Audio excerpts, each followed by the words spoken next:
Boa tarde, crianças. Espero que vocês estejam bem. Nós vamos começar agora a nossa aula de ciências. Também vamos dar início hoje ao nosso livro 4. Então, eu quero pedir, por favor, que vocês abram o livro na página 74. O título de hoje é Como ocorrem as transformações dos materiais? Como que vocês acham, gente, que os materiais se transformam? Bom, vamos lá. Observem as imagens com muita atenção. E eu quero que vocês respondam a essas questões aqui, tá bom? Pode ser no caderno de ciências, da maneira que vocês souberem. Na preparação dos alimentos, muitas transformações ocorrem com os ingredientes. O que provoca essas transformações? Segunda bolinha. Na cozinha, as pessoas fazem misturas. Identifique na imagem situações que revelam a possibilidade de algumas misturas. E terceira bolinha.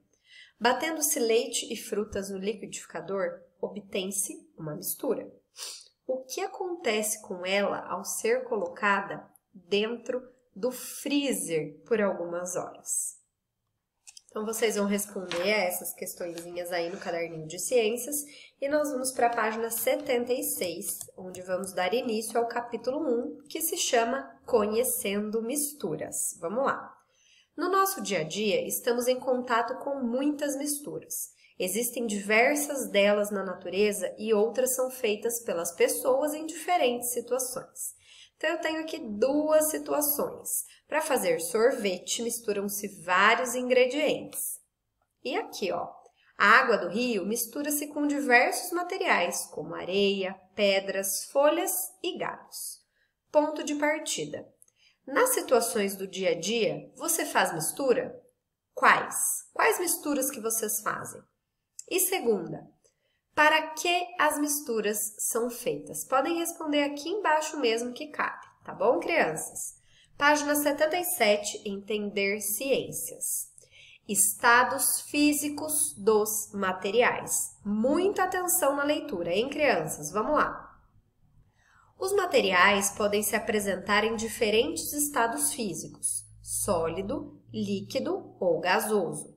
A madeira, o granito, a barra de ferro e o gelo estão no estado sólido, por exemplo.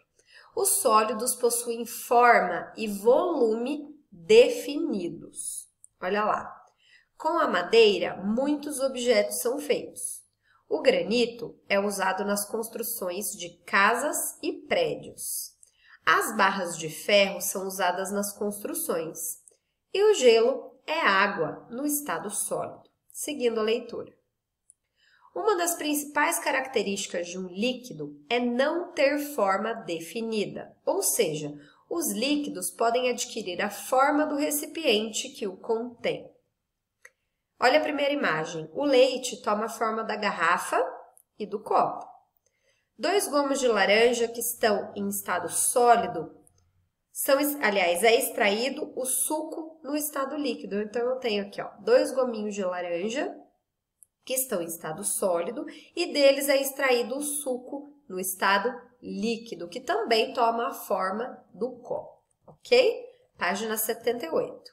Os líquidos são importantes para a saúde e devem fazer parte da nossa alimentação.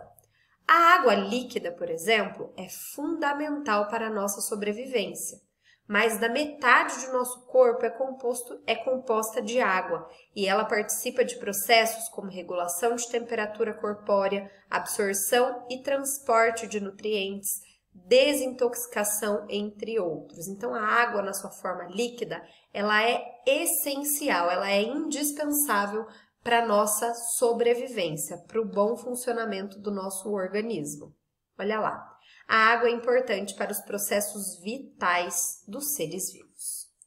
Vamos agora para este parágrafo aqui. O ar e o gás de cozinha estão no estado gasoso.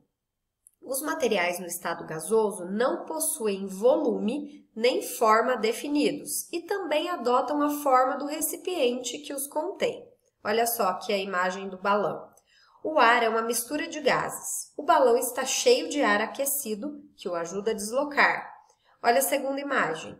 As chamas do fogão acesas são mantidas pelo gás combustível. E a terceira imagem, o ar dentro do balão provoca a expansão da borracha. Ela faz o ar, aliás, faz a borracha esticar. Soprando em um balão, a borracha se expande e o balão vai tomando forma. Isso ocorre devido ao ar contido nos pulmões de quem está soprando, que passa a ocupar o espaço dentro do balão. Então, o ar sai dos nossos pulmões e vai para dentro do balão. O gás combustível não pode ser visto, mas é possível sentir o seu cheiro. Isso é um sinal de alerta, hein, crianças? Bom, página 79. Massa e volume dos materiais. Vamos ver que diferença existe entre massa e volume. Sigam a leitura.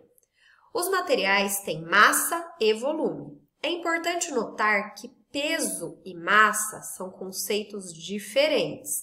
Então, peso não é a mesma coisa que massa. O que chamamos no dia a dia de peso é, na verdade, uma grandeza que os físicos denominam massa. Quando subimos em uma balança, o mostrador indica a massa e não o peso, como estamos acostumados a dizer. A unidade padrão de medida de massa é o quilograma, ou quilo, que vale 1000 gramas. Nós já vimos isso, que 1000 gramas compõe 1 quilo, certo? Atividade. Suba em uma balança e registre no quadro abaixo a sua massa, indicada em quilos. Então, vocês vão subir em uma balança. Quem não tem balança em casa pode ir até a farmácia, né? E subir na balança e colocar aqui a sua massa, indicada em quilos. Olha a imagem.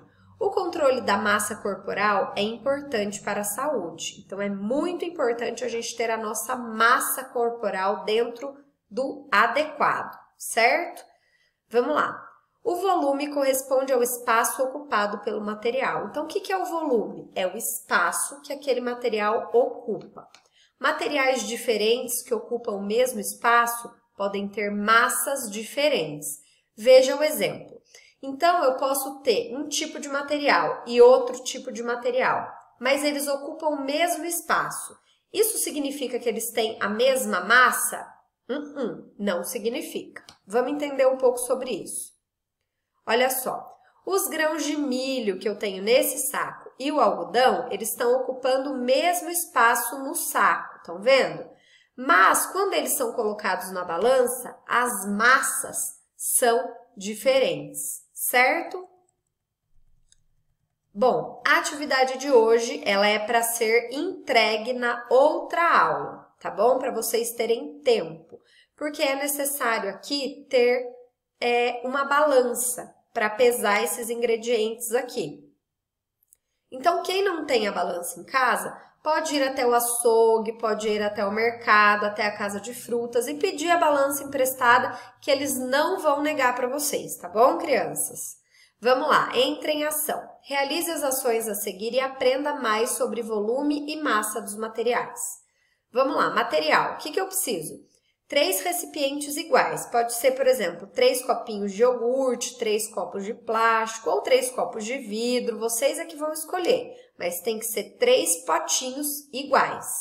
Eu vou precisar de algodão, de areia, de água da torneira, de uma balança simples, que quem não tiver em casa pode seguir as orientações da tia Marília, pedir na casa de frutas, no açougue, no comércio que tenha balança que seja perto da sua casa, tá? E de uma régua. Atenção! A quantidade do material deve ser suficiente para encher cada recipiente. Então, eu tenho que encher de algodão, encher de areia e encher de água, tá? Cada um dos potinhos.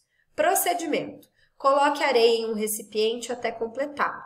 Passe a régua sobre a areia para que a quantidade não ultrapasse as bordas do recipiente. Então, vocês vão colocar areia, talvez fique um montinho para cima. Vocês vão fazer assim com a régua, para ela não ficar nem um pouquinho para cima, para a areia não subir nem um pouquinho, tá? Depois, coloque algodão em um recipiente até completá-lo. Comprima bem, ou seja, aperta bem o algodão para que ele ocupe todo o espaço do recipiente. Não deixe que o algodão ultrapasse as bordas do recipiente. Terceiro, Aliás, quarto, né? Coloque a água da torneira no terceiro recipiente sem ultrapassar suas bordas. Depois, coloque os recipientes um a um na balança e anote a massa de cada material. Então, vocês vão colocar um por um na balança e anotar a massa de cada um dos potinhos, tá? Depois, vocês vão comparar as medidas, ok? Feito isso, vocês vão resolver as atividades da página 81. Olha lá, preencha o quadro abaixo com os valores das massas indicadas na balança. Massa da areia, massa do algodão e massa da água. Número 2. Ao medir a massa de cada material usando a balança, o que você observou? Então, o que você viu? O que você pode notar quando você estava colocando os seus recipientes na balança?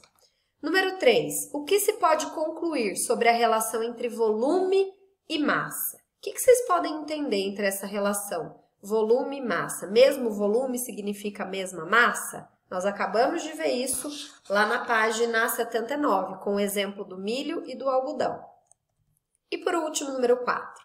Escreva nos quadros os materiais na ordem de maior para menor massa. Então, vocês vão colocar aqui a maior massa, depois a outra maior e, por último, a menor massa. Certo, crianças? Bom, qualquer dúvida vocês já sabem, a tia Marília está à disposição de vocês e façam um esforço para conseguir fazer essa atividade, mesmo que dê um pouquinho de trabalho, às vezes, ir atrás da balança para vocês conseguirem fazer, tá bom? Um beijo, crianças, fiquem com Deus.